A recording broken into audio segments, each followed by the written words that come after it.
You will be shocked to know that these common English words come from Sanskrit. And no, I am not talking about avatar, guru, nirvana, karma, and all those common words that we know for sure are from Sanskrit or somewhere in India. Here is a list of 6 words that came from ancient India, are at least 3000 to 4000 years old. So in the list of unexpected words that come from Sanskrit, number 1 today is sugar.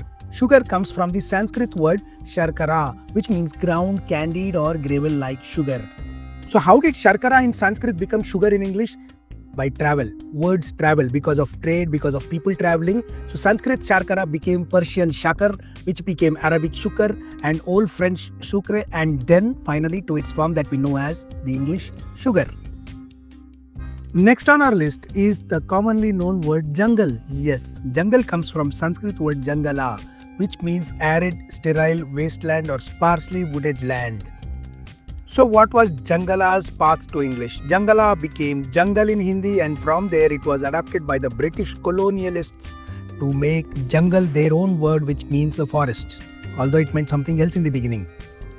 Next up is the word candy. Yes, candy comes from the Sanskrit word khanda, which means piece, fragment or broken. So how did the Sanskrit khanda become English candy?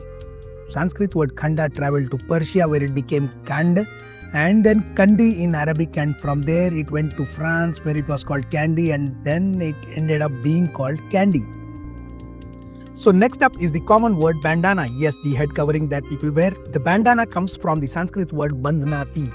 How did bandhanati in Sanskrit become bandana in English? Oh, the answer is almost always travel. Yes, Sanskrit bandhanati became Hindi bandhana, which means tying in Hindi, and then from there it went to Portugal bandano, and then it came to English and became bandana. Until today, if somebody told you ginger came from Sanskrit, you wouldn't believe them. Yes, ginger comes from the Sanskrit word shringavera, which means horn-shaped or horn body. And as expected and very interestingly, Sanskrit shringavera had a long journey before it became English ginger.